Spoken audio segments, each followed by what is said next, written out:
চাওকচোন চাওক, এয়া হৈছে অসমৰ পথাৰত এতিয়া চাৰিওফালে সেউজীয়া প্ৰাকৃতিক পৰিৱেশৰে ভৰপূৰ, দেখিছেনে? এয়াই হৈছে অসমৰ সেউজীয়া পথাৰৰ সুন্দৰ প্ৰাকৃতিক মনোমোহা পৰিৱেশ। এনেকুৱা সেউজীয়া প্ৰাকৃতিক মনোমোহা পৰিৱেশ দেখিলে হয়তো আপোনালোকৰো বহুতেই ভাল লাগে, নহয় জানো?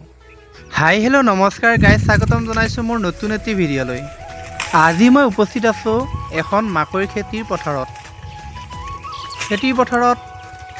মাকৈৰ খেতিয়কজনক লগ পাইছিলোঁ। ব'লকচোন তেতিয়াহ'লে অকণমান খেতিয়কজনৰ লগত কথা পাতোঁ। এয়া বৰ্তমান পথাৰত মাকৈ ছিঙিব পৰা হৈ গৈছে, দেখিছেনে কি সুন্দৰ পৰিৱেশ। আমি মাকৈ খেতিৰ মালিকৰ লগত অকণমান কথা পাতোঁ। দাদা নমস্কাৰ। মাকৈ খেতি আপুনি কেইবিঘা কৰিছেনো? 5 বিঘা। এইবাৰে প্ৰথম নে আগতে কৰিছিলে? এইবাৰে প্ৰথম কৰিছে। এয়া চাগে খেতিটো নিশ্চয় লাভজনক খেতি হয়, নহয় জানো?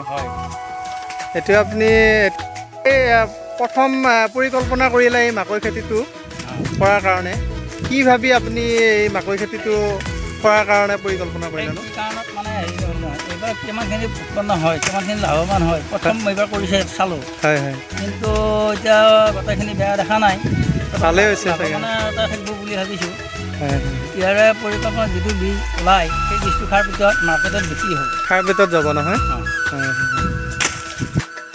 যদি আপুনি সম্পূৰ্ণ লাভালাভ পায় তেনেহ'লে অহা বছৰলৈ আপুনি কেইবিঘামান কৰিব বুলি ভাবিছে নো বাৰু? 10-12 বিঘামান কৰিব নহয়। ঠিকেই। আজিকালি যদি উঠি অহা নৱপ্ৰজন্মই যদি এই মাকৈ খেতি কৰিব বিচাৰে তেনেহ'লে কৰিব পাৰিবনে? বহুত লাভলাভ হ'ব নহয়।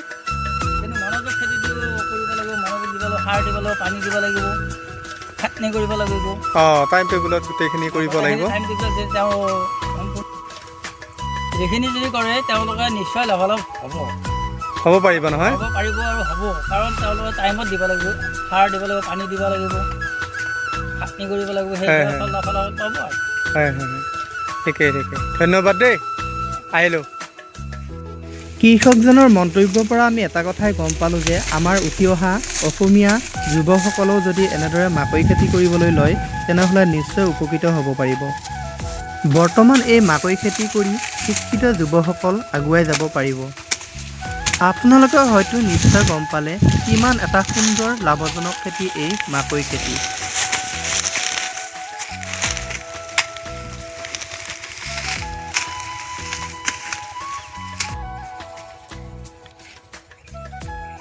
মোৰ ভিডিঅ'টো যদি চাই ভাল লাগিলে প্লিজ লাইক এটা আৰু কমেণ্ট বক্সত কমেণ্ট এটা কৰিবলৈ একেবাৰে নাপাহৰিব। পুনৰ নতুন এটা ভিডিঅ' লৈ অহাৰ প্ৰতিশ্ৰুতিৰে আজিলৈ আহিছোঁ। জয় আই অসম।